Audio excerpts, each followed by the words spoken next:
And we're back. Sorry about that, guys. Technical issues in the studio. Really appreciate you guys bearing with us on that. And if you guys are still watching the other video, feel free to jump back over. We're just going to pick up where we left off. No delays, no restarting, none of that nonsense. I was just making it clear what we were just talking about a recap for the week. So, I mean, we weren't even really into the news yet. I'll just wrap it up by saying that... Wrap up your nerdy shit. Warhammer 40K has been my primary hobby for the last few weeks, or for the last few months, and I've been really into it. But my faction has been dog shit, and I've been misplaying it, I'm sure, because the faction's apparently powerful, and everyone's winning tournaments and shit, but I can't win. So I switched over, and I'm moving into a faction called the Tau, which Tau are basically like... they're basically like if Gundam was a Warhammer faction.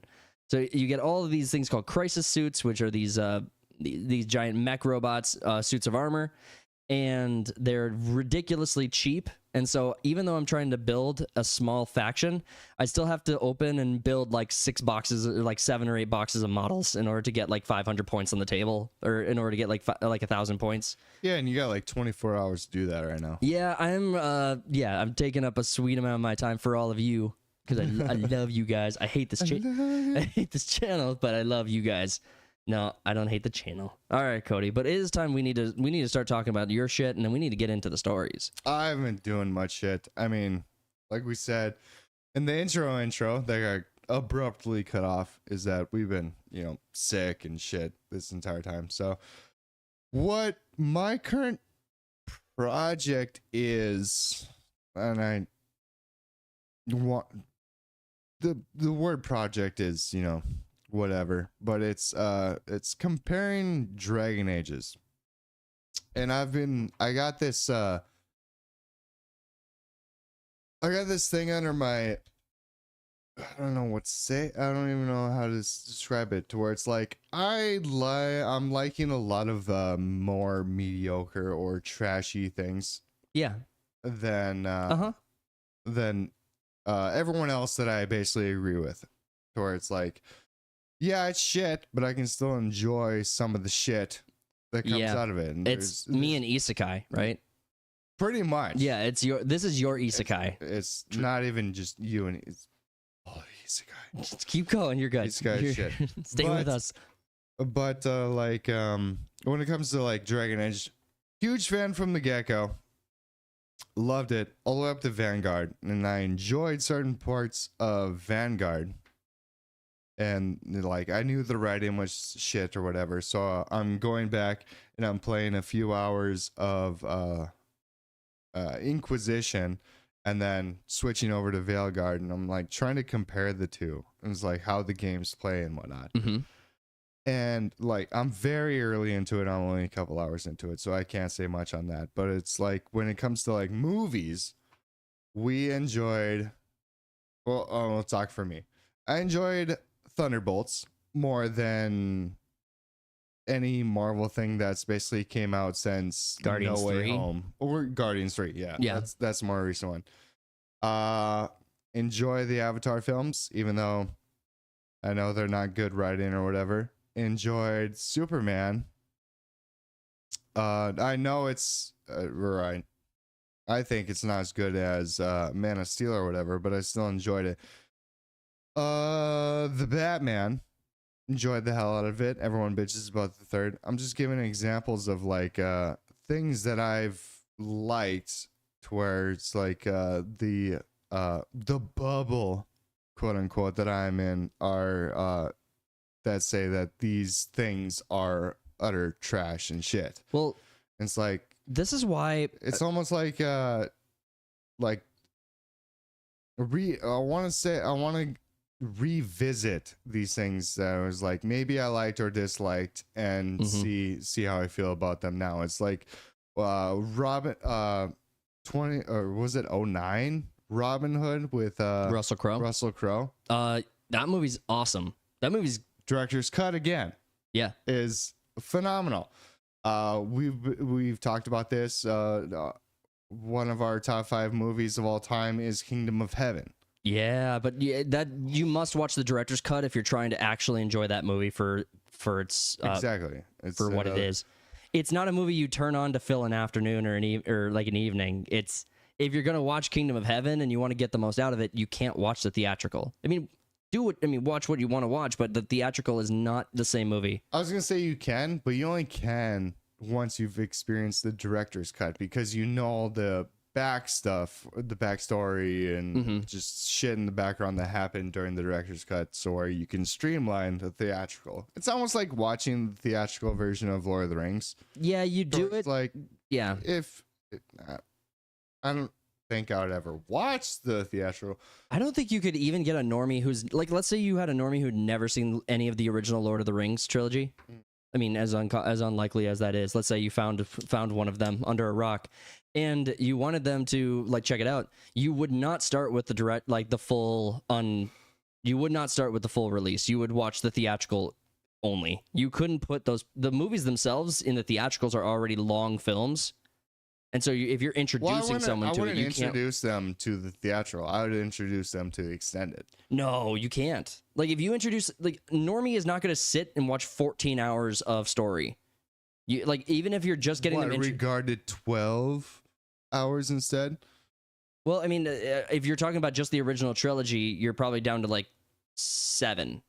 You're probably down. You cut that timeline like in half at least. 2.5 to 3, so it's almost like 12 hours in the theatricals.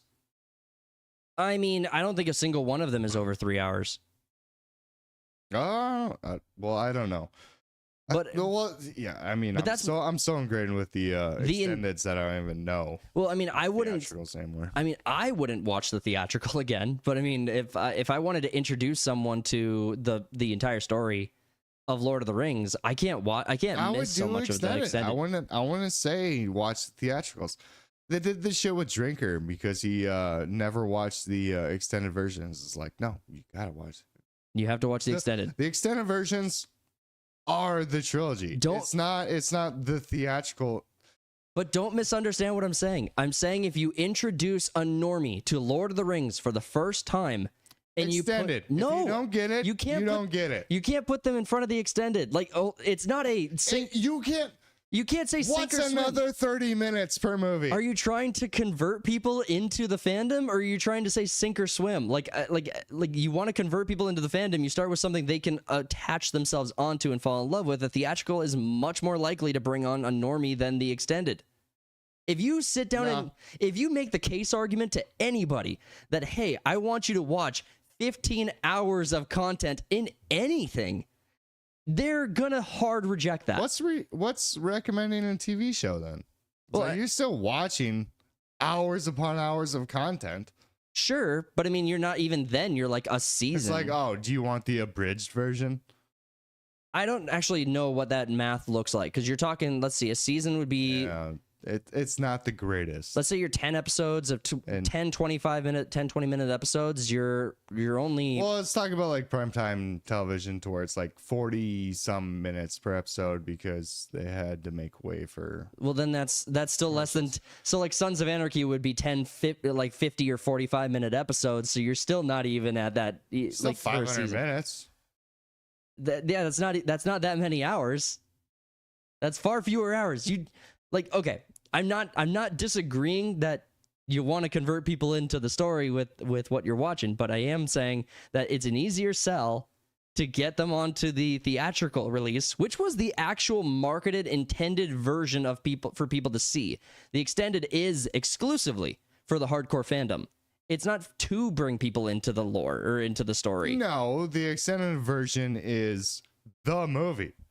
The theatrical one is like a bunch of execs being like, man, I gotta take a shit after 2 hours. Dude, everyone does. That's why minutes. they put intermissions and made them on 2-part DVDs and stuff back when they first came out. They were on multiple VHSs. I remember this. The Fellowship of the Ring. That was what I said. Multiple VHSs. Yeah. It's like, you can stop at any time and pick it back up. We need to get back to your original point, though, of like you were rewatching some of these. No, okay. You're rewatching. So I'm going back. Yes. My point is like going back and just like things you liked or disliked from the get-go and just like reintroducing that into your life and seeing if you feel the same way about it.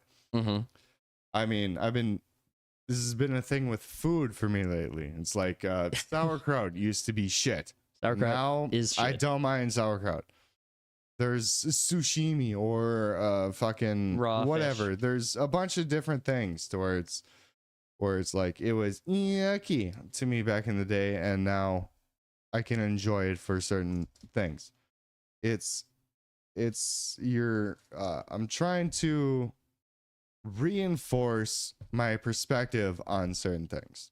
Ooh, interesting. Interesting choice of words. Reinforce your perspective. Like you're trying to prove yourself right. Reinforce. No. I'm just trying to catch you in your. So yeah, that was a bad choice of words. Okay. I'm just trying to catch you. I was like, I don't think that's what you meant, so I wanted to make sure. It's more of like still being open-minded to certain ideas, certain things that you consume or whatever. That's what I've been kind of going after lately. Okay. Is like, is it as bad as I thought, or is it as good as I thought, or is it whatever? I want my current opinion on said thing and not just be like a nostalgia thing to where it was great, or just like it was bad at the time because of my views on the world, or something affected me, or I viewed something like politically. Mm-hmm. What really got me on this kick was I've been rewatching the Synthetic Man's review on the God of War Ragnarok, the game, and how his political ideology, he's very right wing, skewed his hatred towards this game because he saw everything in a political light and was like, I don't want to be like that. I don't want to see just like the politics of the story, politics of everything. Yeah. So it was like, I'm going back and just doing all this, like reintroducing everything into my life to where it's like, can I objectively come out with a decision instead of just that at that time I viewed it this way, but now I'm a different man, or things have changed and I'm trying to in a different way. I respect that. You know, I think that what I would love for you to work on, if I was just going to tell you all the bad things about you. Go ahead. There's plenty. We don't have enough time. There's not enough time in the day. No, but I wish you would. You know what's wrong with you? I wish you would change everything about you. No. Yeah. I can agree. I wish you'd go back and reflect on like Avatar: The Last Airbender as a live action. And I have. Well, and it hasn't changed. It's no, I actually went back and like how much of it did you watch? Did you just rewatch the same things you were like, because you only got 2 episodes deep when we were first talking about the drop of the show? I don't know why this is the one you bring up. Well, it's okay. My motives don't matter. My actions matter. Or it's like, because I think you're just a paragon for it, and it's like, no, it's still shit. Compared to what? Like, you rated it worse than the M. Night Shyamalan movie as if you actually had an argument there. Like, it's not even close to worse than the M. Night Shyamalan movie. No, but it's still unwatchable to me. I will die on that hill to where it's unwatchable to me. It's like, it's a bad interpretation of the original story. Well, so like that's a good take. That's at least they got pretty visuals. They destroy every character they bring up, and they bastardize their entire motive for the fucking series. So, Sokka. Why did I say Sokka? I don't know. Sokka, they got rid of his whole like sexist, misogynistic thing, because like, oh, it's not gonna play well for modern viewers. It's like, no, he overcomes that and is like, oh no, some of these chicks are badass. Yeah. Aang's whole motive for leaving the air temple was bastardized. They're just like, no, you just need to go out for a walk, instead of like actually like he is afraid of the responsibility that's ahead of him. Yeah. It's basically a non-starter. Well, so I think here I might have hit on something here. Like, if it blasphemes that's where like the show is dead. All right, so if the original Avatar didn't exist, then no, it's still a shit show. I wouldn't put it as low as I did. Well, okay, yeah. It'd still be a 2. Well, because here's where I'm at. Rings of If the original didn't exist, I would put the live action version of Avatar 2. Full disclosure, It's like Rings of Power. You hate right? exposition, right? Oh, it's the worst thing in the world. Yeah, that was the first thing you complained about when the new Superman movie came out. The entire first act is exposition. That is all that the live action Avatar is. And you have this fucking old lady in the middle of the water tribe and just be like, you know what? We're just going to have her do the intro to the series. Just talk about it. Right. Well, okay. Just rehearse it. There was a lot in that show to dislike. The show sucks ass. Season 2 does need to come out. It's done. I think that show will be fine. I think it'll survive, and I wonder if maybe they're just putting off a lot of what they had issues, like putting in season 1 into season 2 with Toph.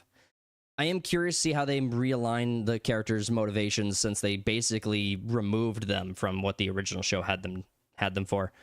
But what's character development then if they don't have flaws to begin with? I'm not making the case that it's a great show. I'm making the case that you did not critically review it as effectively as I think you should have. You got 2 episodes in. You didn't even see the part that I thought was the coolest. I watched 2 hours of it. That's 2 episodes. Oh, now we're talking about time again. Yeah. That's basically 1/10 of the first 10 minutes of the Lord of the Rings trilogy. Yeah, but if you watch 2 hours of the Lord of the Rings trilogy, you're in. That's true. Well, no, not necessarily. I actually hated Fellowship of the Rings the first time I watched it. Yeah, but you're also what? I was young. 6? I was a youngling. I was pretty young. I didn't get it. But now, I mean, yeah, I do now, obviously. But okay, so you're Fellowship's the best movie, by the way. No. Boromir is the greatest. Hard reject. I went on a deep dive on Faramir. 2 Towers. Yesterday. 2 Towers. 2 Towers. The second one. The middle is the best. You're comparing apples to apples basically at this point. Yeah, that's how you do that. One whole it's basically one big giant movie. Well, it's not even the climax of it. It's the build-up. I mean, it's... Yeah, you like edging. No. Okay. You got me. Yeah. No, okay, so... I like feeling good for long periods of time. Well, I mean, just in Helm's Deep alone, I don't have to actually make a hard case for this. Helm's Deep alone wins the argument. And then we can go frame... One of the greatest battles ever depicted on screen? Probably. Second only to Phantom Menace. I have an argument here. We've gone through it. I won't bore everyone in the audience for like making them re-listen to it. We're still on intro, but we are. I think we're gonna be able to basically speed run these stories. Well, okay. We haven't done this in over a month. Yeah, we're kind of getting our wheels moving again. So let's just talk about it then. Let's talk about like Batman. Just real quick. I want to just remind the audience that we have a bet. We have a bet. Do you want to break down what the terms of the bet were? That the Batman 2 with Robert Pattinson wasn't going to have a theatrical release is my vague. No, you got it. Yeah. Okay. So I think just to make sure I polish it, yeah. So there needed to be a Batman sequel. It needed to star Robert Pattinson. It did not need to be directed by Matt Reeves. It needed to be a continuation of the Batman. Exactly. And that's all that was really required. It had to be in theaters. It couldn't go direct release to HBO. Now HBO Max, which might be bought out again. Yeah, so it had to be that. And if that ever happened, I got $100. And if it didn't, $100 or 2 popcorns in theaters. Oh my god! Or a single movie ticket for a senior discount. You want a slushie? That's $50. That's another. Speaking of movies, can we talk about Conjuring real quick? Okay, we got it first off. You do you. I want to get into the Batman movie news, but I just want to talk about the Conjuring. You're the one that's bringing this shit up. I went and watched it. Last night, and I thought it was freaking awesome. This is probably my second favorite out of the entire running. I thought it was just fantastic. I think a couple of it's getting really, really low ratings, which is a little disappointing. Horror movies, I think, tend to not get ridiculously good ratings, though. Yeah, I don't think there is a 9. When's the last 90 or whatever that you've seen a horror movie? I haven't. I can't recall one. Maybe some Michael Myers Shining. Maybe made in the 70s. Like, I don't know. Yeah, even but like super dramas tend to be like that. But again, I it's a little disappointing it's scoring as low as it is. But what I will say about this movie, I really liked what they did with the characters. I really like the story. I like that it's a conclusion. So it is a conclusion. They've made it clear this is the last story that they're telling. Not if it does well in theaters. I don't know that it will. This is not, first off, it's not opening weekend. It came out, I think, a little while ago, actually. I don't think it's been in theaters. With the actually majority of the majority of them actually resting at about 7, even some 8. I mean, we got some good reviews out for it. But I'm just trying to see if I can find the money. Where is the money? Money. Here we go. This is what we need to see. And actually, I think on dollar bills, y'all. Yeah, you guys can't actually see it. So it had an estimated budget of $55 million and gross worldwide. So it came out, opening weekend was September 7th. So it's been out for 2 weeks now. Gross worldwide has already gotten to $362 million. Already made money. So assuming we can trust that budget, which let's just triple the budget and say it's $150 million. They still like doubled their investment. What's funny is that's low for like it's low for anything, but low for like a quote unquote like AAA movie that's coming out. Well, the thing about that's why horror movies will never cease is because they're very low budget, but they make their money back. Yeah. Instantly. Yeah, they're very profitable. But the movie had a really good pacing and really good practical effects. There was 2 moments in the movie that really took me out of it, which was really, really frustrating. I thought this was a longer series. Just to hold you up for a second, I thought this was a longer series than it was. The Conjuring 1 came out in 2013. Yep. So this is all in the Conjuring universe. Yes. Yep. You got the Conjuring, Annabelle, Conjuring 2, Annabelle Creation. Yes. The Nun. Yep. Annabelle Comes Home. Conjuring Devil Made Me Do It.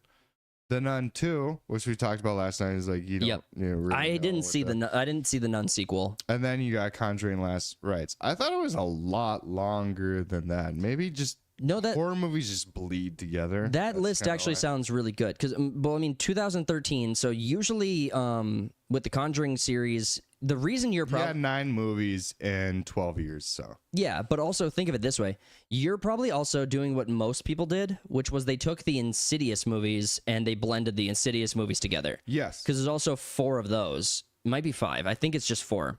But people took because the Ed Warren isn't Patrick what the fuck is his Patrick name? Wilson. Patrick Wilson in both of those. Yes, he franchises? is, and that's why I think a lot of people got thrown off by it. A lot of people blended the Insidious movies with the Conjuring because they were both coming out at about the same, in kind of parallel with each other. They never did that thing where they scheduled their releases right on top of each other. So I mean, they seem to do pretty. They seem to go back and forth pretty well, I thought. I just remember Insidious, the first one, had an amazing trailer, and it's like Insidious is yeah, it's on repeating itself. No, there's like 4. There should only be 4, I think. No, there's Insidious 2, 3, Last Key, yeah. Red Door.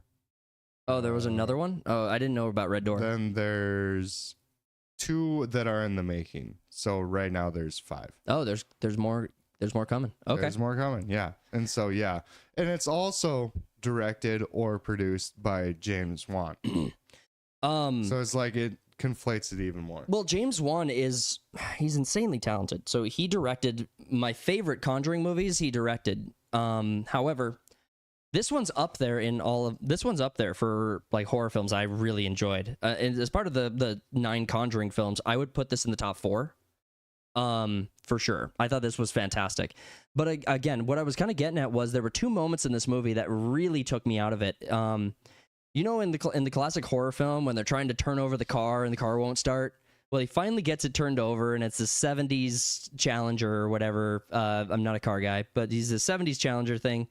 And he does like a Fast and Furious like edit on the car on this car moment where he's basically just has to back the thing up like a block, but he flips a Yui, and they do this like really intense Tokyo drift edit to this whole Goes thing. down the carburetor. Yeah. Well, and then like literally in the same scene, he crashes the damn car, and the camera does this really weird pan from his face, and then the camera pans upward, and then it looks over the top of the house, flies around, the camera pans to the back of the house, then goes in through the window, and it's just really overly produced cinematography for like, which was really frustrating. I was like, just because the director wanted to jerk himself off a little bit, all of a sudden I have to have my immersion broken.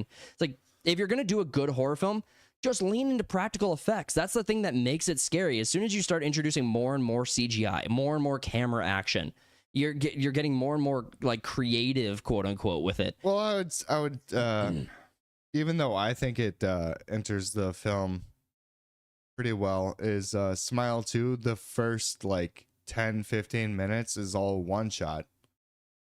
Yeah. And the rest of the film doesn't do anything like that. No. Now, so it's like the director's or cinematographer's freedom's like, all right, so we got this amazing one shot, and the rest of the film isn't like that. But like, is it the way that they like slip it in that kind of fucks with you, or is it just like, because you can have amazing shots that are just like out of the blue pretty much in a movie? Is the implementation of it? It's the implementation. So it's, if you have like 99 or 95%, trying to use a high percentage point, but if you have 95% pure, amazing, crystal clear drinking water, and then 5% piss, you're not fucking drinking that water. Yeah, what if it's, I love the hesitation, and you're like, well, maybe I drink the piss water. Fuck, dude, what the fuck? No, it was the amount of practical effects, and then it wasn't like. Oh, okay, so it's like it's switching from practical to pure CGI kind of thing. Then. Yeah, and like pure CGI plus like intense camera work that didn't belong there. They didn't do that throughout the movie. It was only in this like 2 moments in the entire film, and they didn't belong there. Like, you're better off just leaning into the directing that you have.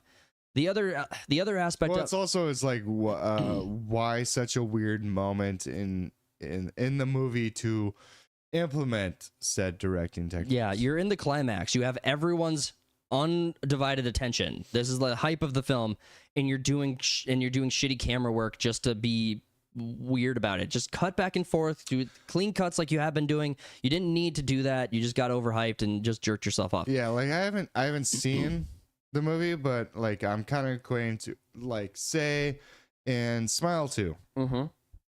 When she's leaving the hospital or whatever after killing and whatnot, and then she just hops in the car, and then there's just weird cinematic CGI kind of chase after that. Mm-hmm.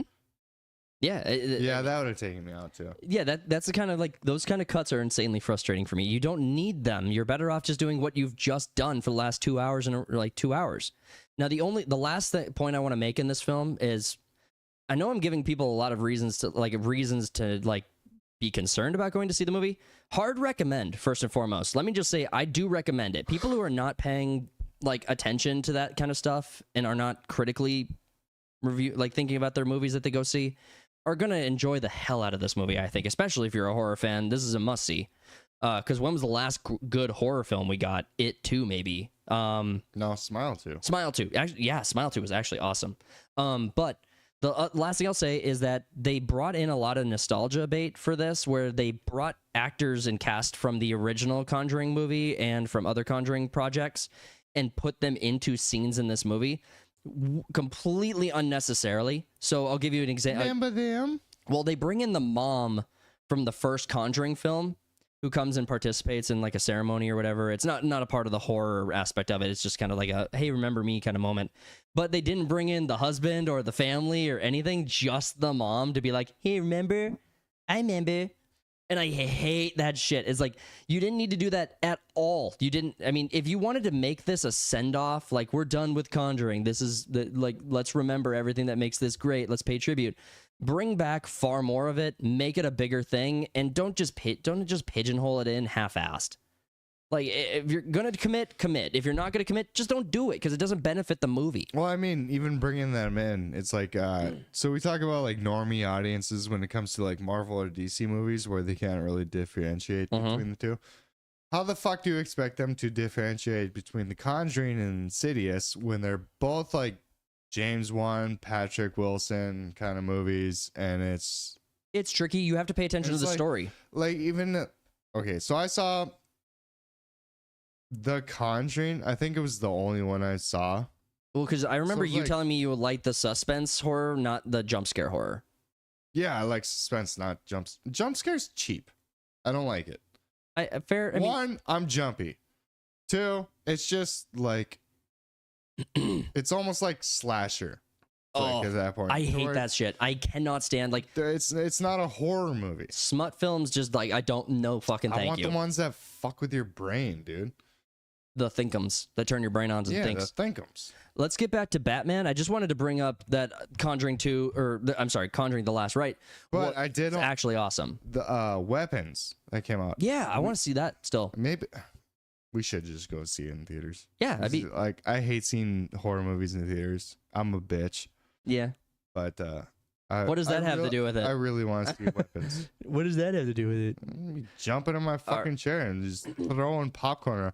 I'm be that like over enthusiastic, where it's like a jump scare and then I just throw my bucket of popcorn in there. It's like, we're not doing the like whole like spending time on the article thing, but I do want to just give shout out to That Park Place because I did not know about the update to the Batman story. So Trevor Dunning, thank you for putting this article together. I just want to we'll just jump ahead to the actual news.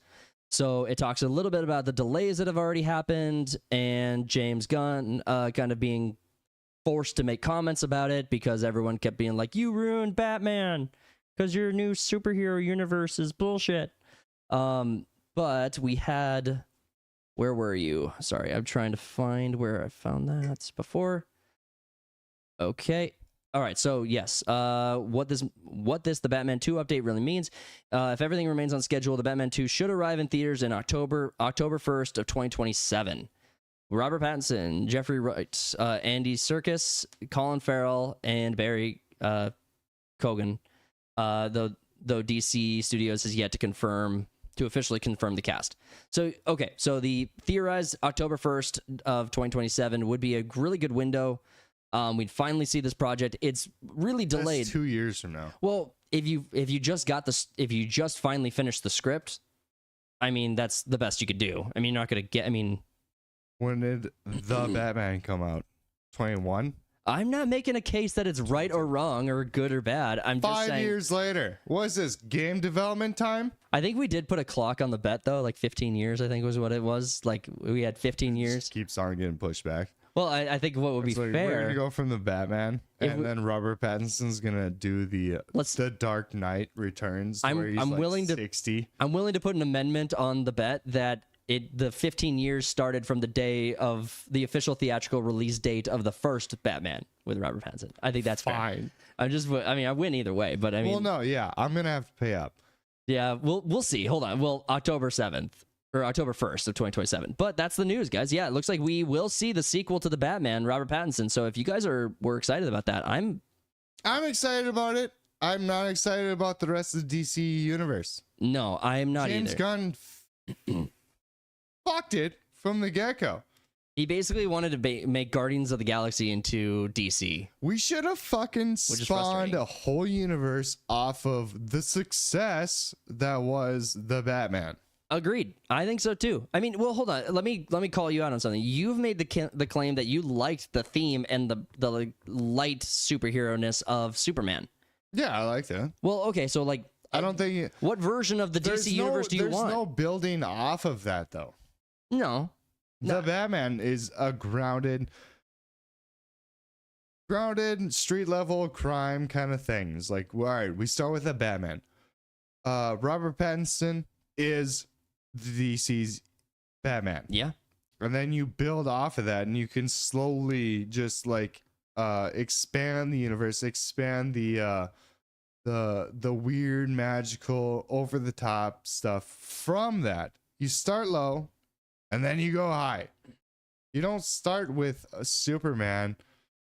No, because now you have to build down, because every character is going to be, well, they did a pretty good job of balancing him out in his movie, where they made him like, but it's already established universe that feels like a movie that should be set 5 years into the DC universe. I agree. I also think that I like the movie, but I also agree that James Gunn really set everything up for failure. I think he picked the wrong superheroes to like lean into. I think he picked the wrong timeline to lean into. I think he's like, you're right. It feels like it's already established and we're just kind of jumping into the middle of it.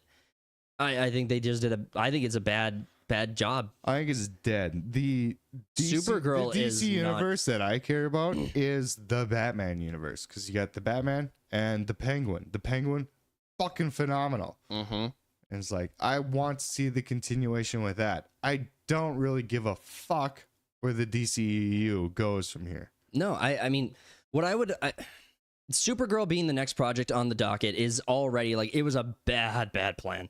Go Superman, Supergirl. What were you thinking? After Superman didn't even make what they wanted it to make? No, and I mean, I wonder how much grace he actually had, because we were hearing a lot of news about Superman needs to make this much money in order to be successful, in order for this universe to have a shot.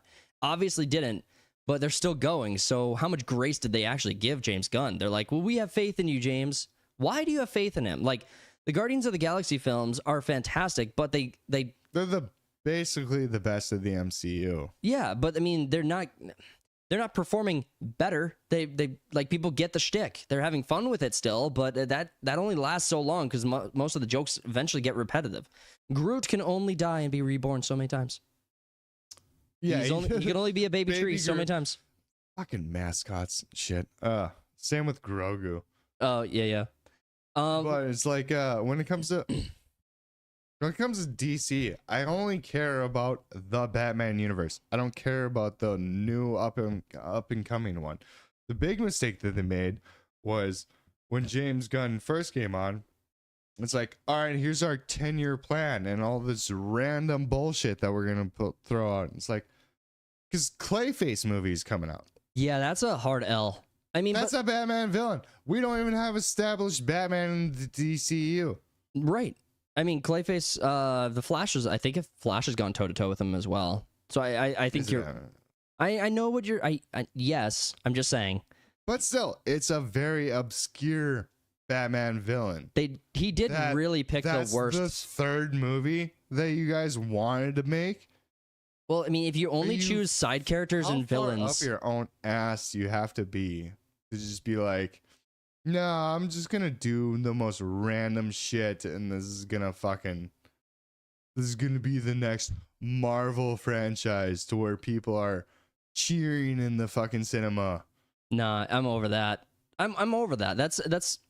That bullshit isn't going to fly. You can't pick the random B-list characters like Marvel got away with. Marvel got lucky with Iron Man got lucky with Captain America and Iron Man. Or Marvel got, what did I say? Did I say Iron Man got lucky? You said Captain America got lucky with. Oh, the Marvel universe got lucky using B-list characters like Captain America and Iron Man. They didn't go with Spider-Man, who was like the mainstay, like the top tier.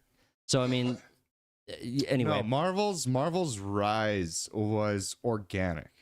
What do you? It wasn't facilitated like DC's been trying to do. They tried to do it with Zack Snyder, didn't work. Now they're trying to do it again with James Gunn. Mm-hmm. And James Gunn is in charge of all this, and he's it's such. Well, the frustration. I think it's frustrating is because it's an easy thing to do to make a successful DC. It's frustrating that they're not doing it. Yeah, they choose the absolute reverse path. It's not rocket science No. whatsoever, and they're making it brain surgery. Yeah. Well, I mean, rocket science. Rocket brain surgery. Brain rockets. Rocket brain? It's not. Sorry, it's this is not. dumb. It's just. It's. I've had my frustration with DC for so long. It's like I want DC to excel. Are you excited Because for? I'm more of a DC fan than a Marvel fan. Yeah. And it's just they're too fucking stupid to do anything right about. Are you excited for Harry Potter? Fuck no. That show is That's another DOA. fucking layup. That's DOA. Dead on arrival. That show is dead. There's no scenario where if that honestly, you know what? I will wait to see what happens. If that show is successful off jump, I will what should I do? Do something. Something. What constitutes successful though? Whether you like it or whether it's watched. I would say this is a Because this is a good question. This is a good question. Everyone's gonna watch it regardless. The first iteration, the first few episodes or whatever. There's going to be a dropping off or an accelerated viewership depending on how they go. I think so Game of Thrones started off season 1 pretty mediocre fan turnout, but season 2 all of a sudden it pretty much skyrocketed. It just kept on climbing. Yeah, I think what people are waiting for with Harry Potter, or what people will wait for with Harry Potter, is how significant are these casting issues that people have? How much of the auxiliary story to Harry Potter are people actually interested in hearing or seeing on screen? So I don't know. I think if the fandom picks up rather than goes down, like Lord of the Rings should, if Amazon did right by Lord of the Rings, that should have been a successful project that built the audience of Lord of the Rings, not diminished it. But you had like the loyalists of Tolkien like revolt against that show. You had a lot of content creators who were sucking that thing's dick so hard that it was basically well, it's not even loyalist. I mean, people know shit when they see it. Or it's like you don't even have to know the lore or anything to recognize that this is. You and I both know normies who got on board with Lord of the Rings. Boats float because they look up, where rocks sink because they look down. It's like dumb shit like that, and it's like, oh, okay, this is a story written by fucking students that are. You and I both know normies. Studies. You and I both know normies who love that show. I won't say love.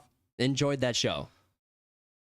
I was quick to turn the one that enjoyed it around in my life. Fair enough, but because there was like, yeah, it's not so bad. And it's like, really? Yeah, take a look at it. And it's like, oh fuck, it is dumb, isn't it? Yeah, but also, honestly, I don't blame anyone for liking a bad entertainment thing. Like I like plenty of shit movies, but I can enjoy them. Mm-hmm. What is the fine line that constitutes to where it's like it's so shit that you don't enjoy it, or I don't know where that lands. Do you want to talk about Destiny next, or do you want to talk about Jimmy Kimmel next?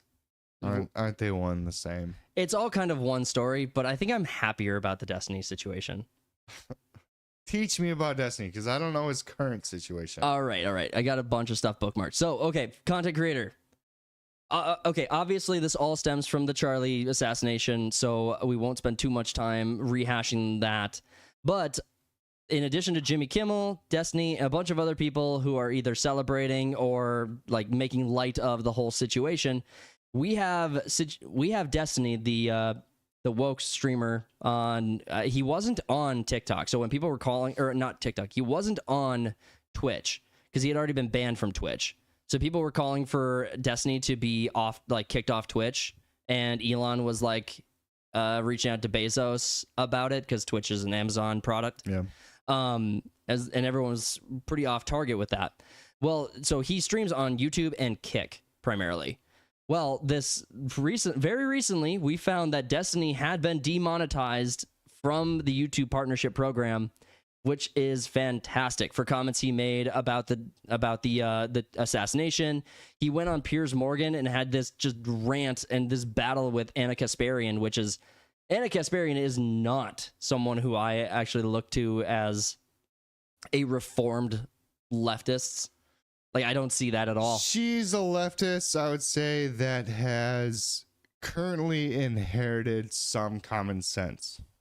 Well, is how I view her. Fair enough. I think that burning the house down, walking out of the house, and then being like, "Wow, that was dumb," is not like you don't give grace to that person who burned the house down. No, she used to be like way left. Oh, it's like. And I know my position is like with her and Shank and with a lot of other quote unquote reformed leftists. You can't say that about Asian people. Oh man, what Sank? Sorry, Sank. Sank yogurt. But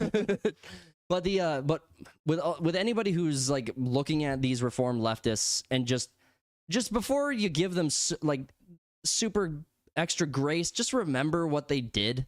Like, these are the same people who like petitioned for people to lose their jobs, lose their get debanked, have their like entire history on X or social media brought up for public scrutiny over potential words they said way back when. These are the same people who championed when Kevin Hart lost the ability to like run the Oscars or MC the Oscars over his homophobic statement. Like, these are the same people. I forgot about that. Don't forget it. These people. I quote that kept. Was it his stand-up routine or whatever, where his son was doing something and he yells, "No, that's gay." I'm pretty sure it was. I mean, it wouldn't matter. But yeah, I'm pretty sure that's the one. Because the boys quote that all the time. These people, yeah, these are the people who went on cancel culture at large.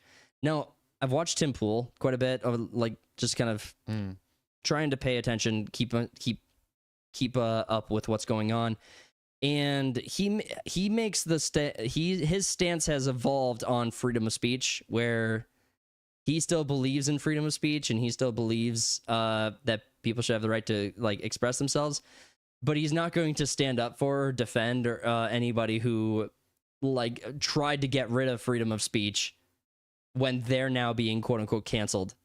But I think Crowder did an even better example of like the distinction between freedom of speech and what like Jimmy Kimmel is suffering from, where Crowder said if you looked at the 1963 assassination of JFK and you looked at it and everyone how did he I'm gonna fucking ruin that. I don't want to butcher it. I'm gonna fucking butcher it. I'm gonna try to like drop it there. Basically, there are smarter people than me drawing better distinctions between the consequences of what people are saying and freedom of speech.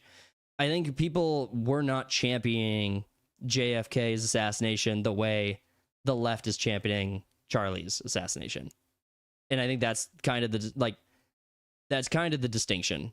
So I mean, yeah, we'll talk about that more when it comes to Jimmy Kimmel, but right. With Destiny, he's the one that said it's good that Corey Caperton is that from the Trump assassination attempt. He's like, good that he died. It's like, what did he expect? He went to a Trump rally. He said his parents would have deserved it if they were where he was. It's disgusting. No, I mean, he's been disgusting for a long time. Doesn't mean that like he can't say whatever he wants. It's under law. You can say whatever basically the fuck you want unless you're inciting violence. It's up to the platforms that basically you're basically a representative doing your stuff on that platform. Yep. And if they don't want said speech, it's like, all right, then they have the right to kick you off. Has nothing to do with, which we'll get into more with Kimmel. Kimmel. Well, we'll just talk about them interchange. Let's just bring them into the same conversation. We don't have to have two separate conversations about it. Like, there's no like, it's up to the advertisers, it's up to the studio, it's up to the platform that you're on, that you are getting removed from when it comes to defaming or whatever happened to Charlie Kirk. It's not Trump going is like on the phone with them, is like, hey, you need to take this person off. Can I give It's not some fascist Right. dictator or whatever. It's the companies that are doing it. Can I give maybe this might be a bad take, but this is how I feel about it. So Tim Pool says he's not going to defend people's right to for freedom of speech if they have been advocates against freedom of speech for the last decade. So I mean, fair enough. That's a perfectly respectable position to hold. I still subscribe to the idea that I may disagree with what you say, but I'll defend to the death your right to say it. I've always maintained that actions are evil, words aren't evil. So even though I think Destiny is absolutely disgusting, I do think he has the right to say it. Here's where His 10-year-old son fucking hates him. I mean, I hate him. I'm not saying he's a good person at all. Here's what I am saying. YouTube and all of these other social media companies, they enjoy a level of protection from Section 230 that prevents them from being civilly held liable for the speech that's on their platform. And the idea behind that was that they were going to be a platform, not a publisher. But then they began editorializing. The issue was that conservatives were the first ones to get hurt by that, because during COVID and even during like the first Trump administration, they were the ones being the most attacked by social media networks, called racist on their platforms, being demonetized, being shadow banned, all this other stuff. But what conservatives were always asking for was, we just want to be treated the same. We just want equal treatment under your terms of service, because Hassan or Destiny are calling for death or assassination or using like sophistry about like the concerns that conservatives have, and they weren't being held to the same level of account. I think that you would solve all of these issues if you remove the Section 230 protections. Get rid of them. If they want to be publishers, they can be publishers. And then they can be civilly held liable when Destiny's followers go and do violence onto people. Now YouTube can be held accountable to what Destiny says. Destiny being demonetized, I think that that's up to the advertisers. I think the advertisers have a right to say, but YouTube has almost always, I think YouTube's pretty much always had the ability to, while they've had advertisers on their platform, basically allow advertisers to choose mechanically. I'm just talking software-wise. They could have developed a software that allowed advertisers to pick the content that they wanted to be advertised on top of, rather than being hodgepodged into the YouTube algorithm and letting YouTube auto-assign them. Yeah. So, I mean, I think there's some of that gets exercised. But so it's like, yeah, no, you're saying whatever on a public platform. It should be, said platform should be, in the eyes of the law, should be viewed as it's a public platform. They can do whatever they want. Mm-hmm. Well, I don't actually. I think that. Okay. I mean, unless it comes down to legal terms of like you're infringing on free speech towards like yelling fire in a crowded theater or some shit. I think Charlie Kirk would be alive if Section 230 reforms were removed. If social media platforms were held accountable to the dialogue that they editorialize on their platform, they're not public platforms at that point. Then they haven't been. I would make the case they never were. True. I would make the case YouTube, Facebook have never been public platforms. I think they have always leveraged some level of algorithm in order to manipulate what's there. Exactly. It's the same argument with AI that people had when AI was first developed. It's who makes the code, who develops the software. They all have a bias built into the software because that's the creator's will. Now, if you remove Section 230 protections and all of these platforms were held accountable because they're actually publishers to what they put on there, I think Charlie would be alive. That's what I think. I mean, I don't. I mean, I think that basically if platforms were what they were supposed to be, which was like like AT&T, Verizon, like Verizon's not held accountable to the things two people using their phones say to each other. Like that's what social media was supposed to be. I think that would have been what we needed in order to prevent especially the extreme radicalization of people through the internet, where they're just where they're just over amplifying the messages of fascism, racism, all that stuff. Anonymity basically negates pretty much all that. It's like you can go online, be the whatever twat you want to be, and it's like you're anonymous, so it doesn't really matter. Okay. Refuting that, I'll just point to the fact that Elon Musk resolved the bots issue within like the first 48 hours of owning Twitter. Now bots have kind of evolved, but bots can be defeated. Yeah.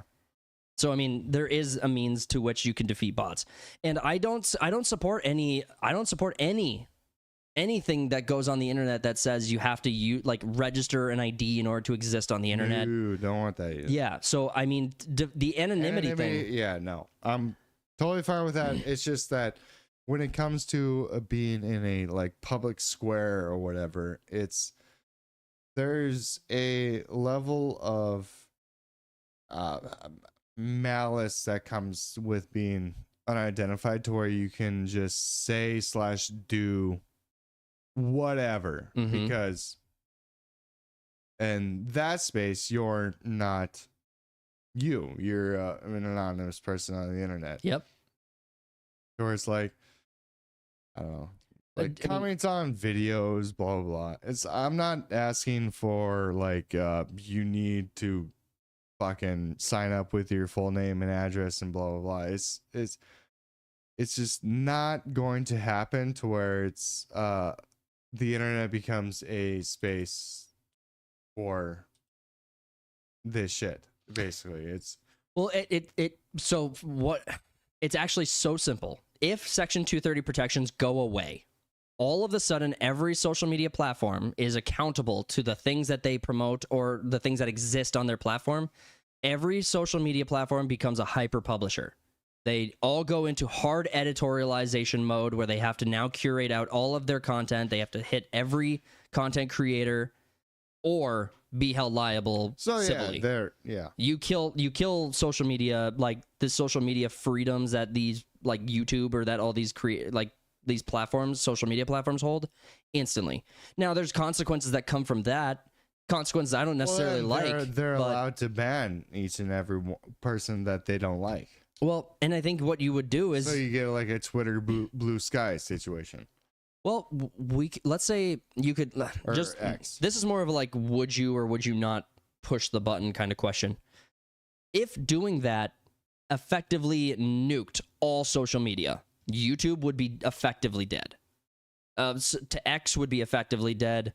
TikTok would be effectively dead. If you basically nuked all protections that these social media companies enjoy today, and you said you're civilly liable to whatever someone says on your platform, if the government doesn't protect you from that, then what?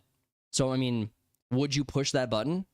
Would you get rid of 230? I mean, that means all of YouTube, all of social media, all of Reddit, all of everything is gone. Yeah. This also goes true for gaming platforms too, because gaming platforms like party chats and social media and like game Discord chats and shit like that. Yeah. So all multiplayer online is effectively dead. Well, I've been saying for a long time that social media is like the death of civilization. Mm-hmm. It's been horrible. It creates people like Destiny. It's been horrible for us. I just want to play an example of what we're like bringing up with Destiny. Just bring this up real quick. It's only 20 seconds. I gotta listen to him. Yeah, for the audience. Conservatives have been disgusting for years, which is why I don't give a fuck about anybody that winds up at any of these rallies and gets shot or whatever the fuck, okay? Because they had no problem making fun of Paul Pelosi. The entire world would be... I want to point to a cut that happened there. There was a cut here at the 8-second mark of that clip, and I don't know, when he says Paul Pelosi, hard cut, don't know what context was missed there. I mean, because we all I assumed... No. In fairness, I'm just saying, in fairness, there's a cut there. I don't know the other context that's missing from this clip. I think the first 8 seconds alone is sufficient for me to form an opinion. However, just to finish out the rest of it while you finish your thought.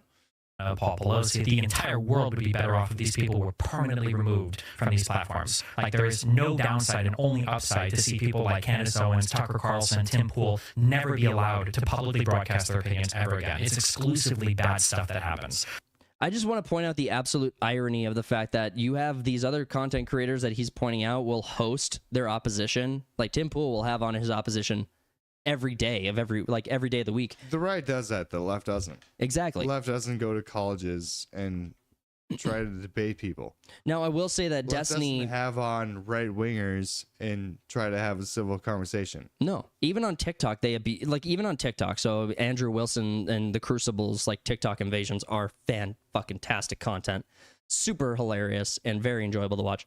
But let's say, like, even if you go there, they abuse the mute button, they abuse the ban button or the kick button. So, like, even if they bring people up to have quote-unquote civil dialogue, they immediately abuse that trust that the public gives them by just banning or kicking or muting people pretty much immediately. Like, I've seen Andrew Wilson be kicked off just because his name populates. Do you ever see the right do that when they host like a debate or something, to where it's like, we're going to mute or disconnect or kick someone that doesn't agree?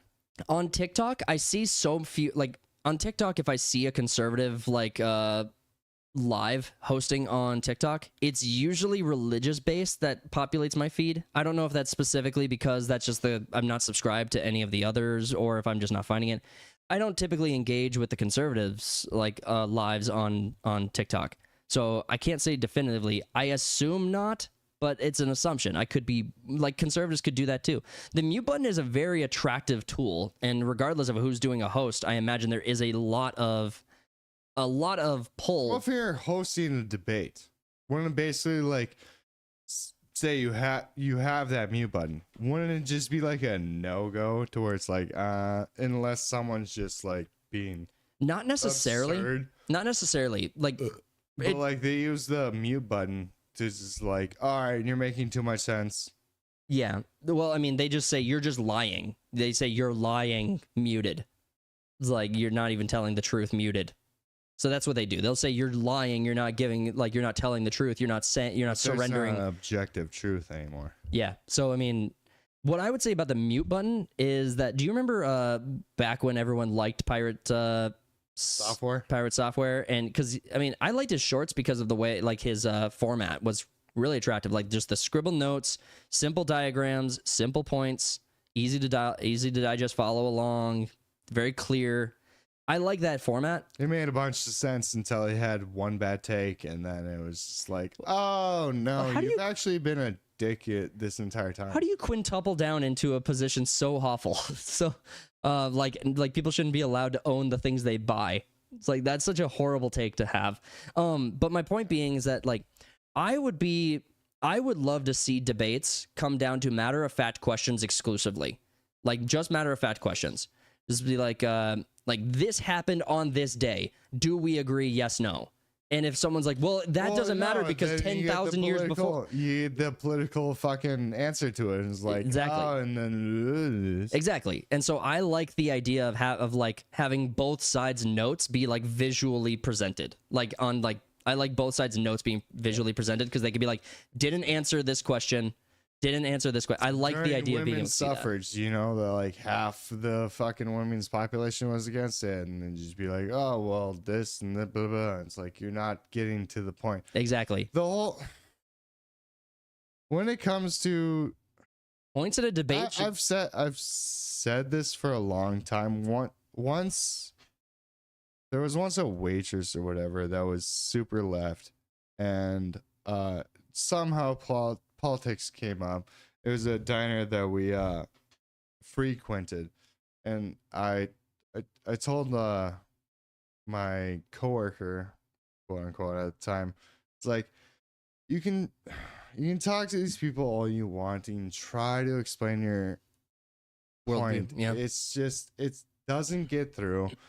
I had this problem in like 2017 or whatever, when Trump did something, and someone I knew was losing their minds. Like, you're trying to explain rational fucking things that are going on. It's like it's only emotional. Right. It's only how they feel. Mm-hmm. To where it's like, so how do you spin it in order way? And it's like, all right, well, this is a good way of thinking about a thing that makes you feel butterflies inside. It's there was a point very early in my conservative point to where it's like, you can't talk to these people. They don't view the world the same way you do. There's no. Can I just say that I love like Kirk was the one to talk to people. I'm not the one to talk to people. No. A lot of people are the ones who's like, no. Yeah. I honestly losing Charlie was it's been a rough week. He's the one to talk to people. Well, I like A lot seeing of more us people are standing just up like- and hold on. I like seeing more people standing up and going to college campuses and doing it again.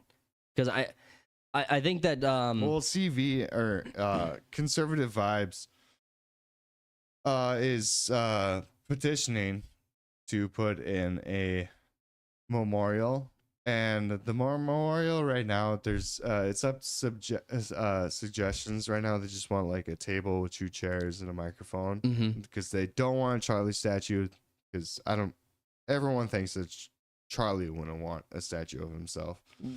I think that's probably reasonable take. I don't know, but I They think that's just want reasonable. 2 chairs, a table, microphone, maybe a Bible. Do we have to do everything Charlie wanted? No, can't we just give him a fucking statue? They monitor him. fair. It's I actually like the table and chairs idea. I think that's a cool idea. yeah. It's like, we're supposed to talk to each other, but then again, you kill the guy that want to talk to everyone. Yeah. I don't want to talk to everyone. Let me read this one X post. So Jeremy Knaff, it finally happened. Destiny has finally been demonetized on YouTube for his repulsive behavior. Bye, Felicia. Note for Destiny: fortunately for you, you have only been demonetized, so you could still watch, which is kind of your thing anyway. Oh, I loved that. That was such a good burn. I fucking love that. subversive Oh. burn. Yes, I do love it. That's fantastic. 'Cause he's a cuck. He's a cuck. He's a little bitch. What a pussy. Honestly, what a deranged But little psychopath. It's a mentality that we are obviously different in. It's like, one can celebrate a death of a quote unquote political figure. He was just a dude that talked. Mm-hmm. And the other side is just be like, A lot of dead air going on right now. I don't know. It's hard to like put your thoughts together when it comes to this. Right. Let me It's just like a different world that we all live in, mm-hmm. to where some of the population is like, hey, this is horrible, and the other population is dancing on the grave of it, and it's like, What is your and then everyone's like, and then some people are like, hey, let's lower the temperature and we can all get along. It's like, What is no, you guys tried that shit a year ago. What do you think of the Democrats who are switching like parties right now? What is your impression of them? Like off the cuff, like first reaction, like what is your initial thoughts of these people who are switching parties over this? Like what is your take of those people? Well, I'd say they're morality wise probably got that on straight. Like when it comes to like civil shit,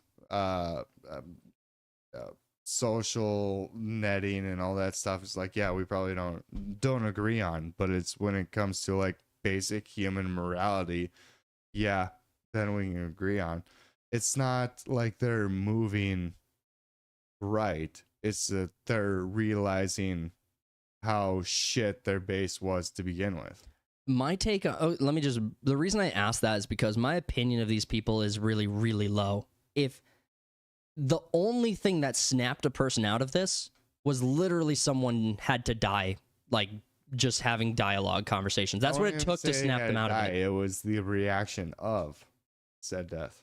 Well, I'm only talking to. Well, no, I think that there's 2 phases. I think it depends on which one you're talking about. We could talk about both of them simultaneously, I guess, just not to complicate the issue. But there's there's people who definitely were celebrating, but there's also plenty of people who, or there's actually that the assassination happened, I think also converted some people. But I don't think you could trust these people who switch sides over this, because that's what it took for them to be like, my side's crazy. It wasn't the gender change, sex changes for children. It took Charlie to get shot to realize, have that old skit from some fucking British shows like, Yeah, are we the baddies? exactly. That's what it took. So I mean, I don't want to share a battlefield, a foxhole, with people who are that entrenched that it took that to realize what's going on with their faction. Because honestly, the fact, like, here's just an example. Shook. Well, let me just in order to like evaluate your morals, your opinions, and whatnot. It's not going to be a simple thing to where it's like, what is a woman? And someone's like, oh shit, I didn't even think about that. Well, let me give like 2 examples of things that probably should have woken many of these people up earlier. During COVID, when you had the gym owners being arrested and taken away in handcuffs because they were trying to keep their gym open, right? Like, that should have been enough to be like, no, we're the bad guys. We're arresting people over being open. Snitching on your neighbor. Snitching on your neighbor. That should have been a thing. What about the fucking George Floyd riots? Yeah, Summer of Love. That should have been another wake up. Yeah, no, the more, yeah. What about like the child sex changes, like whole conversation? Like, even though you could make the case normalcy bias, people got used to the dialogue happening. That still should have woken people up so much sooner. Like, these people, because it wasn't happening. Like, when it comes to the Summer of Love or whatever, it wasn't happening in their neighborhoods. Like, in our stretch of the anything. We weren't affected by the Summer of Love or anything. We did have protests and riots in our town. Yeah, and they shipped in bricks. I actually have a brick that says BLM on it. Dude, collectible? Gotta catch them all. No, but dude, all of, like, there's so many examples of. I think it takes more of an effect because Charlie was just a dude trying to talk to people. That's why more on the left are switching over. Yeah, where it's like, we're trying to make common ground and whatnot, and you killed the guy trying to make common ground. And that's why it wasn't a political leader. He didn't have any power or whatever. Well, and so the left is like, we're kind of not doing well politically. It's like, oh, we shot a diplomat. That's what we did. Oh, I guess that's what it took. It wasn't the, like, taking children away from their parents because they didn't want to call them the gender of their choice. It wasn't that. That wasn't the line. It wasn't the. It wasn't. Well, that's also not mainstream news either. No, you got, like, I know of plenty of parents. I've seen plenty of parents like, you've lost custody of your kid because they want to transition, yep. and the mother's letting them or whatever. Yeah, plenty of stories like that. Honestly, your kid is better off with mainstream news. The death of this. I'm gonna hold back from saying what I actually think about that story, because that's the line. It's another infuriating one. Yep. The death of Charlie Kirk, there's no escaping it. It has to be mainstream news. Everyone's got to hear about it. And now Jimmy Kimmel is fired, and thank God for it. Jimmy Kimmel wasn't fired because he was actually, like, over the Charlie Kirk thing. He was fired because his ratings were piss poor, and because his show was doing so poorly. Yeah, that was probably a really good excuse. Yeah, I wanted to put, like, the record straight on Jimmy Kimmel getting fired. Yeah, it's not Trump called up Bob Iger at Disney and said, hey, you gotta fire this guy. He said something mean about a friend. Right. Now, it's multiple reasons. Well, I got them listed right here. I found, like, that Park Place. We're not going through the whole article, but Marvin Montanaro does amazing work over at that Park Place, and he's got this article here. It actually lists out the FCC rules that we're going to be talking about, so I'm just going to jump straight to that rather than go through the whole article. But if you want to find the article, The View stays silent on Jimmy Kimmel as FCC eyes investigation into ABC's daytime talk show. You can go find the article. You can read the whole thing for yourself. We're just pulling up the Jimmy Kimmel, specifically the FCC rules that are talking about here. So with the FCC rules that are broken down, so broadcast licensees must serve the public interest. Over-the-air stations only exist by FCC license, which comes with a duty to operate in the public interest. See, I didn't actually understand that was an actual FCC mandate that they had onto. Well, first of all, I hate the FCC.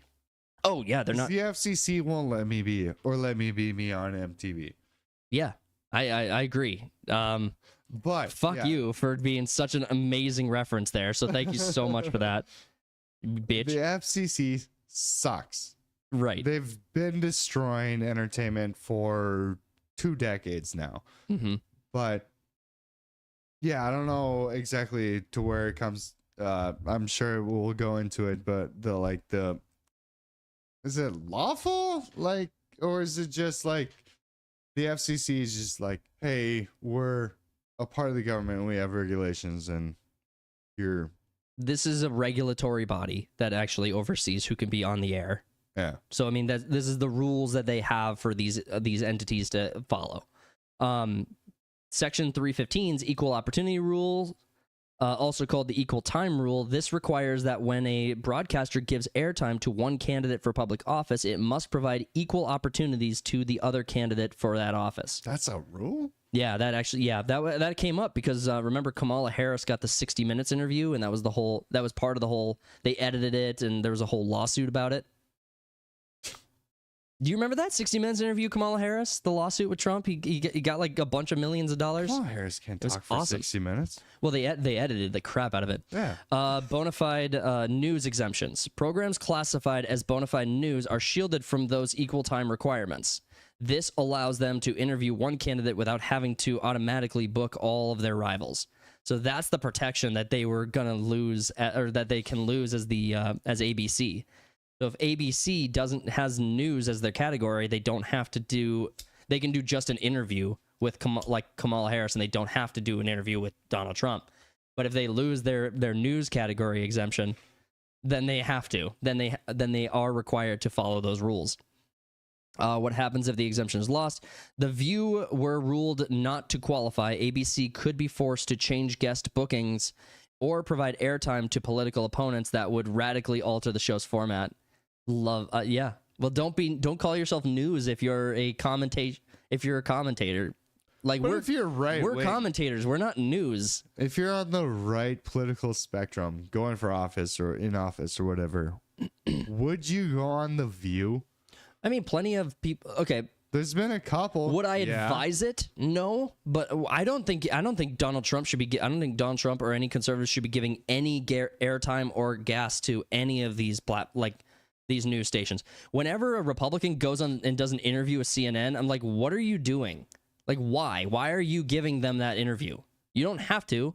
They're gonna edit it. They're gonna edit it, take you out of context, lie about you, and you're just helping their ratings. The comedian Tim Dillon did an hour-long interview or whatever with CNN, and they chopped it down to 20 minutes, if that. Yeah. And he was bitching about it. I was like, no, I just want the full interview up. You don't get to. Yeah. The last one is First Amendment concerns. Any investigation risks accusations of censorship, but the FCC does have the authority to regulate license holders in the name of public interest. That tension is now front and center. So I think that we're going to see two birds here. I think we're going to see Donald Trump and the FCC leveraging this authority against political opponents, because I'm not naive enough to think that the FCC making comments doesn't move the industry. I'm not naive enough to think that when the FCC chair comes out and says these people are potentially in violation, I'm not saying that. I'm thinking that will cause reactions from these industries, and they are definitely paying attention to it. Now, at the same time, as a result of making those waves, they can also get the FCC revised and rules fixed, because it seems like they're pretty open to that kind of regulatory revisions. So it seems like they're going to win either way. Yeah, but do you think Jimmy Kimmel was taken off air because of violating any of those FCC things? No, I'm not convinced. And I don't think anybody else should be convinced either. I'll make the case that Jimmy Kimmel was likely taken off of the air. And I don't know, because they haven't really made this public, at least to the extent that we've researched it. I believe Jimmy Kimmel was taken off of the air primarily due to low ratings, poor performance, and a tone deaf comment made at a time when the nation is insanely polarized, and you had the affiliates and you had all the advertisers complaining about it as well. Exactly. Yeah, he was taken off the air because affiliates were complaining, advertisers were complaining of the statements that he made, which were mild, I'd say. They're right. It's not something that someone should be taken off the air for. But what did happen is that his next airing would have been he was doubling down, and he was going to make more inflammatory remarks, and advertisers and affiliates were just like, we don't want this. So ABC, Disney was just like, all right, we're taking off the air. And I'll put that also over to Disney and ABC, and it's like, it's a good excuse to get rid of Kimmel because he's been draining us. Well, and I also like he gets no watch. Right. He costs just as much as Colbert, even though Colbert was doing better. It's like, no, we're taking him off. Yep. I think the View. Okay, so I don't know what your take is on the View. Again, we're not dealing with the whole of the article. Those bitches. I think that the FCC and I think all regulatory bodies should just pull off of like the left, because it's the never interrupt your enemy when they're kicking their own ass. Yeah. I think that first off, I meant what I said earlier, where the right should stop giving interviews to these fucking platforms and to these news organizations, and I think that would help tremendously, because it's NBC or MSNBC had to like rebrand to MS Now, MSNOW, because they needed to rebrand. Like when they're dying, they rebrand, they change their stuff, they start selling and moving their pieces around and stuff. Well, didn't Barack back in 2013 pass or get rid of a bill, law, whatever, that had news organizations that they couldn't do propaganda? I am not sure about that. I don't want the government deciding what is and isn't propaganda, but I do. It should just be facts. Well, I mean, that's not subjective. Well, that's not up to interpretation. No, I think that there, but I mean, okay. Inquire, maybe. This is the same thing though. It's like who decide, like when the government is the one deciding facts, they can just say that something is and isn't a fact and lie. Like the idea is that the government can do this correctly is an assumption. I think that is very dangerous. I don't like I love the like, I guess, quote unquote, my team is in office right now, but I would even say they're doing a bad job with what they have on their plate right now. I don't think they've done nearly enough, and I think the reason they keep doing poorly in polls and stuff is because they only do well in polls when they actually take action, and then you have months of them doing so little action. So hold on, let me read this aloud. Sure. So the reference law, talking about propaganda and whatnot, the National Defense Authorization Act for the fiscal year 2013 mentions nothing about making it legal for private media organizations to lie to the people. Fact is, Obama signed a law making it perfectly legal for the media to purposely lie to the American people. Yeah, that sounds right. That definitely sounds like something Obama would do. It's like, do you remember news before 2012? Not particularly. I mean, keep in mind we were in my household. It was just news. I think there were no. If it was editorial or just like opinion based, there's like a separate segment for that shit. I got I started paying much more attention to news in the during the first Trump presidential run. So 2015, 2016 is when I started paying more and more attention. But after that, I kind of fell out. Before that, I really was not that politically engaged. Let me just read this last part here. The implications of the FCC looking at the View. Again, I don't want the View to be negatively impacted. I don't want them to have to change their format or go under. The View could be forced to reformat or rebalance its guest roster. If it strips, ABC and Disney risk reputational hit as accusations of bias collide with regulatory enforcement.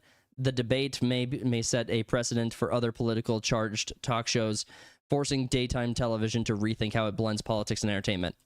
I mean, I don't know. I don't, again, want this. This is something I do not want. But, I mean, if the FCC needs to be reformed, I think this is probably as good of a time as any to get some political pressure onto that. But it's not. This is such a back burner issue for me. I do not care what the FCC does or doesn't do. It hasn't really taken a front row seat in the political argument in most conversations. But for Jimmy Kimmel, fuck you, piece of shit. Yeah, no, it's, in my view, it'd be like ABC/Disney and just being like, well, it's a good time to cut ties with A. Yep. And then we'll make a martyr of fucking Kimmel. Because now that's a thing. To where it almost overshadows Kirk. Right. To where everyone's like, I stand with Jimmy Kimmel and he should be able to. It's a free speech thing. He's got a GoFundMe.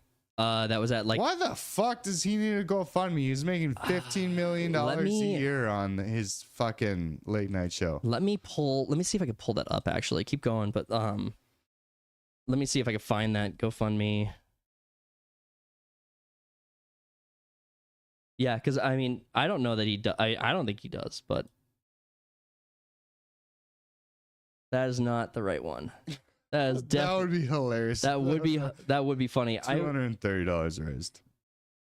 All right, maybe, dude, I can match that. Maybe I got that wrong. I thought I saw that. So I mean, this might be a live. Well, I mean, you got when it comes to Jimmy Kimmel's quote unquote cancellation, even though it's just indefinitely suspended, he's not fired yet.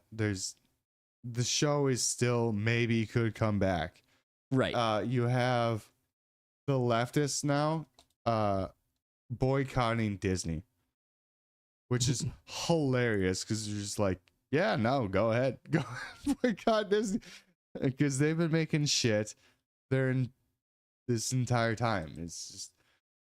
I wasn't actually able to find, maybe it wasn't a GoFundMe, but it was a different crowdfunding source. But I mean, GoFundMe would have been the one. I don't know. Maybe I fell for a meme. But the left now is even boycotting Disney, which is hilarious to me. I know. They'll eat themselves if you give them the chance. Just stop fucking like interrupting your opponent when they're beating themselves up. All right. I think that pretty much covers all the stories. Anything else you wanted to cover before we wrap up? I don't know. All right. I mean, we covered a good amount. I was just reading this fucking. I want to. I had this ready. I didn't think we'd actually cover it, but Demon Slayer: Infinity Castle North America box office day 7. It dethrones Pokemon the first movie, becoming the biggest anime flick ever. So Pokemon the first movie held the record for 25 years. One didn't beat it because the. Train to Busan. It's that train movie with fucking Demon Slayer. That one did gangbusters in theaters. Well, 99. So I think it was 99. The article might even say, but 99 was a Pokemon movie. Yeah, that's what. Yeah, I think 99. With the Pokemon movie. Keep in mind, this was pretty much at the peak. Not the peak, but this is a very hype timeline for Pokemon. Pokemon is far more mainstream. There are only two generations. Right, yeah. Well, at the time, I think there was still only one. I don't think there was a second generation by the time the first movie came out. Yeah. But no, in my head canon. Oh, yeah. There's only 2. In where I think. Yeah, where I think. There's no more. There's not 16 other ones after that. But even today, Pokemon is far more famous than Demon Slayer. Far more. Well, yeah. The movies don't perform as well, but that's because most of the audience aged out. No, but it's an anime movie that does gangbusters in theaters. Yeah. That's the last one did gangbusters. This one's doing even more because it's the My Hero Academia movies have done decent in theaters. Not great, but decent in theaters. It's the final bit of Demon Slayer. So This is the end. The conclusion. It's not the first movie. It's the last movie.